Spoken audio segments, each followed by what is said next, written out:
Alright, today we built for the fourth animal for the America's Animal Pack, and it is honestly one of my favorite animals and one of my favorite habitats we've built so far, and that is for the beautiful, yet simple, American Flamingo. So let's get right into it.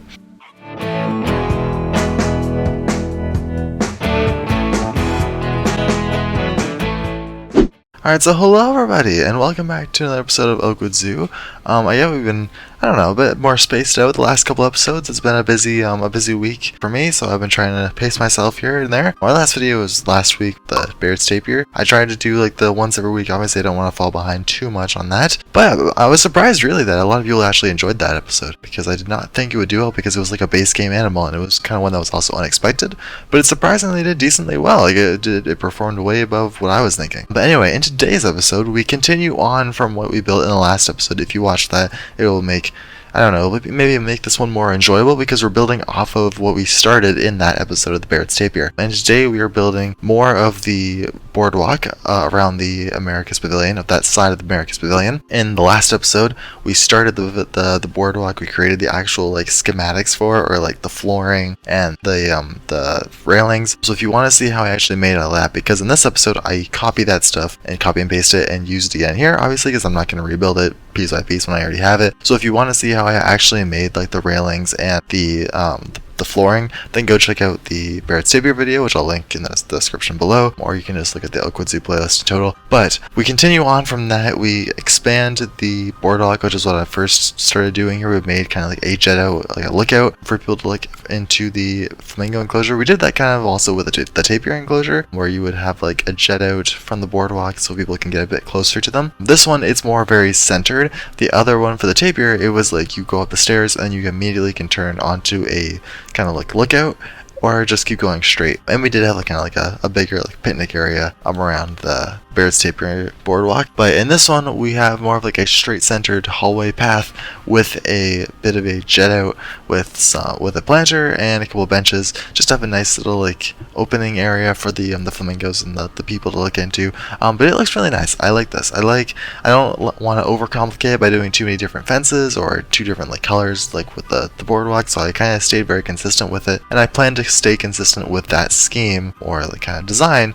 with the third and final episode of this kind of like mini project, what is going to be the capybara. And that is going to be the project for the outside of the pavilion. On the inside, we'll be doing a bunch of other stuff. We'll be building an enclosure for some sort of reptile, probably going to be one of the caiman species, and if I can fit it in, I'm hoping I can. I should be able to, but we're going to do that. And then we're also going to have like kind of like an exhibit hall, which is going to be a room in itself, and then we'll have the indoor capybara enclosure, which is going to be the final enclosure in this outdoor section. So that I'm very excited for that. But honestly, this is looking very good for me personally in this entire project. I'm very excited to see how it ends up looking out. We've done so much like that leading up to this. We've had the sake at the beginning, and then, well, first of all, this actually started like 2 years ago when we actually built this, with like we had capuchins and sloths in here, and now we've revamped it to have the sakis, and now we've added the tapirs, and we've added flamingos, which personally, I don't know really which one's on top, but this flamingo enclosure is one of my favorite enclosures, definitely, of the zoo so far. Definitely my favorite bird enclosure, because this looks a lot better than I thought. Originally, I'm so glad, because the last episode, what the tapir episode was, what the tapir enclosure was, that was supposed to be originally the flamingo enclosure. And I thought it was a bit too big, and it was just not the right shape, and I didn't really know what to do with the shelter. So I saved it, and we used the tapir instead, and I'm so glad I did that, because this enclosure that we built today for the flamingos looks a lot better than it probably would have if I used that other habitat as that template. I'm very excited about this. It looks very nice. I am very pleased that I chose this spot to do it. I originally only had the idea to do the capybara and the flamingos in this boardwalk, so I'm glad I made room for another one, because it does actually suit the boardwalk pretty nicely. Because if you only had two, then you would go up, you would see the flamingos, and then there would be a long gap in between before you would see the capybara. So I'm glad that we now have three animals on the boardwalk to kind of make the trail go bit more adventurous and a bit more exciting to go on. But yeah, I honestly think it looks really nice. I ended up doing some new fencing for the flamingos. Here is a kind of rework off of, well, actually I didn't actually include how I made this fence because I made the fence in a different enclosure that I'm still kind of working on. I started working on it after the Bairds Tapir enclosure was done. I didn't really know what to do. I knew I wanted to do the flamingos, but then I also kind of considered doing the rhea, and then I made a fence for it, which looks really nice. But then I was like, I probably should do the flamingos just because it's the next thing that people are expecting, and it's one that I'm really excited for as well. So I saved the rhea, and then I ended up pushing that enclosure into something else completely that is still not done at the time of recording this. So I took the fence from that I built from there and used it in the flamingo enclosure here, and it looks really nice. I used a lot of inspirational pics on like Pinterest and in general what fences I had from like photos of my photos from like other zoos, but it looks really nice. I stuck with the green design here because that is a very common theme we used here in a lot of the fences at OakWood Zoo, so I wanted to keep it up with that, and I've combined that with the tropical packs brick wall with a peachy color to kind of give it that nice kind of bright texture, but it looks really nice.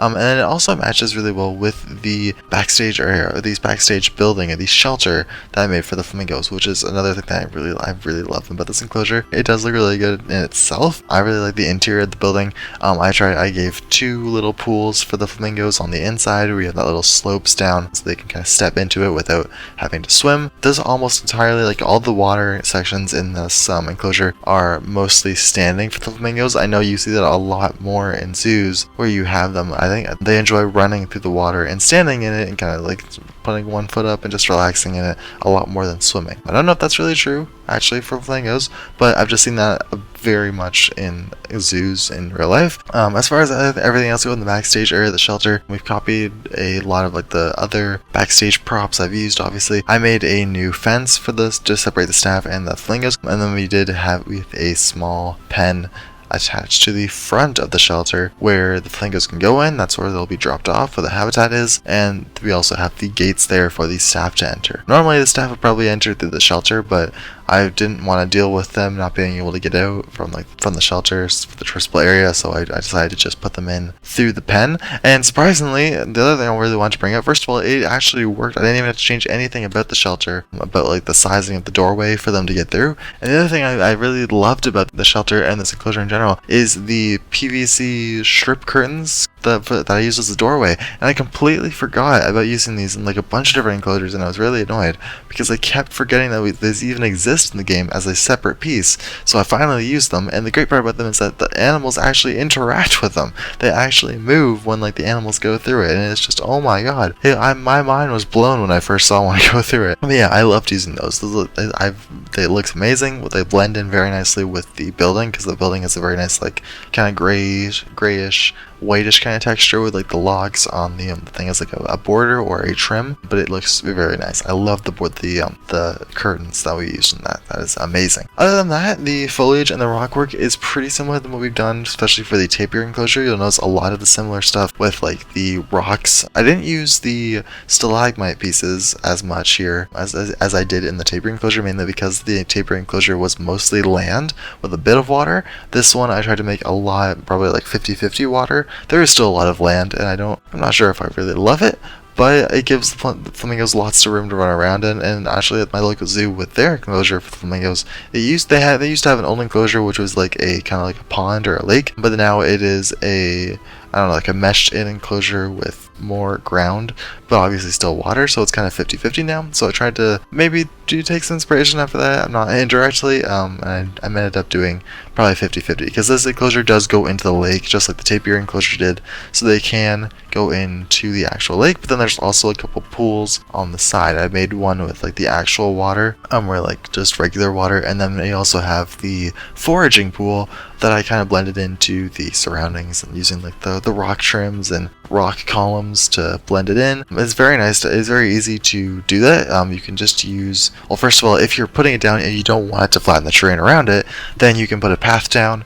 And this works for any enrichment items. You can put a path down, any kind of path, doesn't matter. Then put the enrichment piece on top of that, or inside of the path, or whatever you want under the ground. It will not change the terrain. and then after that delete the path, and then there you go. And I did this with this is very helpful with like the scent markers that are in the game. I think I use this for all of the Flamingo's toys. That you can put a path down. I put the scent marker underneath the path, lowered it down, went into the ground, and then deleted the path, and nothing changed. No flattened terrain or anything like that, and it worked pretty nicely. So yeah, that's just a neat little tip. The foraging pool is the main thing I really liked about this. It looks very nice, very blended in with the surroundings. Lots of foliage, lots of ferns, and lots of ponytail palms, all that good stuff. And I did try to make, because there is also a separate area between the tapirs and the flamingos of the lake, so I tried to blend that in a bit to the river and added lots of background foliage around there. There is no foliage, or at least there's just a couple trees, but there's no big like detailed foliage pieces in the very back of the enclosure, and that is because number one, I was lazy, so I didn't want to do it. I did do foliage within like that little planter area aside, that is beside the fences of the enclosure, but I didn't do the foliage on the opposite side to the path, the backstage path. That is because, again, number one, I'm lazy because I didn't want to do it. I wanted to get this out, and it's not really technically a part of the enclosure. And second, because I want to include another enclosure on that same opposite side near the backstage area, the back of the backstage area, where the predator passage is. And it honestly kind of worked out pretty nicely, because that lookout where the predator passage is, you go through the ocelot enclosure, and then you might have seen this if you watched that episode, but if you go through the ocelot enclosure and then you come around, there's going to be a lookout, and then my plan is to have a waterway around the boardwalk to kind of separate that, because obviously it is going to be a predator of some sort. So a lot of people have suspected one specific predator. Maybe it's not, maybe it's that, maybe it's not. But anyway, that enclosure is going to be very like up against the back of the flamingo enclosure, so I don't want to do too much with the foliage there, because I'll end up maybe having to delete it. So I just left that part blank for now. I did put a couple trees there just for filling up the background and like the thumbnail shots and the cinematic shots, but obviously that is a placeholder, so I will probably get rid of that for when we do make that next enclosure. As far as the next enclosure is, because we really talked all there is to talk about the actual enclosure, as far as the next enclosure is, we have a few more enclosures left. My plan, again, is to finish the South America section by the end of the month. I don't know how realistic that is. I'm planning on getting this video out by Monday, but we have a total of 5, maybe 6 enclosures to go. So I don't know how realistic this goal is. It might be pushing into June. I will try my hardest, but I cannot make any guarantees. I have a lot coming in the next couple months, and it will probably be still one video a week of the series, because I do want to keep going with the series and want to keep working on it, because I don't want to slow down, and obviously we've been doing a very good job of like pace with this. So, enclosures that we have left. First of all, we have one, I'm not going to spoil them, we have 1, maybe 2 enclosures for predator passage. Maybe. And I don't want to go too much into that, because I want to just kind of keep that vague, and I want to keep it a surprise until I'll probably explain it when we get into one of those enclosures, one of those episodes. So we'll leave it at that, but we'll have 2 enclosures, at least 1, maybe 2. But other than those 2 enclosures, we will also have, I talked about this earlier, a sloth house. Definitely want to build something for the sloth, especially because we got rid of it from the America's Pavilion in the first place, and I want to relocate it. So that will be a 3rd enclosure. The enclosure that I was talking about that I made the fence for and that I've went away from it, that will be something for someone. So that will be a 4th enclosure. And then for the 5th enclosure, that will be the capybara from this place. And then finally for the 6th enclosure, which I was talking about, that is going to be the caiman enclosure on the inside of the pavilion. The pavilion is going to take a lot of work, and that is probably going to be the most time-consuming thing. It's probably going to be the interior of the America's Pavilion, because we have I'm not worried about the capybara outdoor place, the outdoor area, because that is going to follow a general same aesthetic to the tapir and the flamingo enclosures, so that I'm not too worried about, and that might be the next episode. I really don't know too much about that. I'm going to try and get an episode out at the end of this week, maybe start next week. I don't really like posting at the start of weeks. I like posting them on like Fridays or Saturdays, so I want to try and get back to that. So maybe I can like rush myself to get something out on Friday or Saturday, and then we can get back to that regular schedule. I'm also not going to be at my equipment next weekend, so that will be a tough time to be in. Hopefully I can get something done by like the Friday or like by Thursday. That's a bit of a tight deadline for me, but I will see what I can do. But yeah, I'll probably pull something together. I will probably finish up the enclosure that is already kind of halfway there, which is for an animal that is not from the America's pack. So we'll have to put on another hold of that. We've done a couple holds. We've done the emu, and then we did the Bairds Tapir, but again, those videos actually surprisingly did pretty well, so I am very thankful for that. I am very thankful to everyone who was watching all these episodes, because all of the episodes recently have gotten over 1,000 views, which I am amazed by. Again, because we when we first got back to like OakWood Zoo is back, those first couple episodes I was kind of iffy about, and I was unsure if people were enjoying them that much. But now we've started to pick up the pace with the America's pack. We've kind of grinded with a lot of the animals from that pack, building for them, and a couple other oddballs, and we've really started to get a very good pace of this, so I want to keep that going. Anyway, I think I've honestly talked for a bit too long, but yeah, that is the plan. We've got 6 enclosures left, maybe 5, maybe 6, I'm not sure. Depends on the reactions to you guys. I will also probably put on like a poll or something. I could also make it 7, and I could also add the peccaries here. I've been trying to think of ways I could move the peccary enclosure from the House Tropics to here. I don't want to completely obviously give up on the House Tropics, but I do like that enclosure, so if we don't end up using it,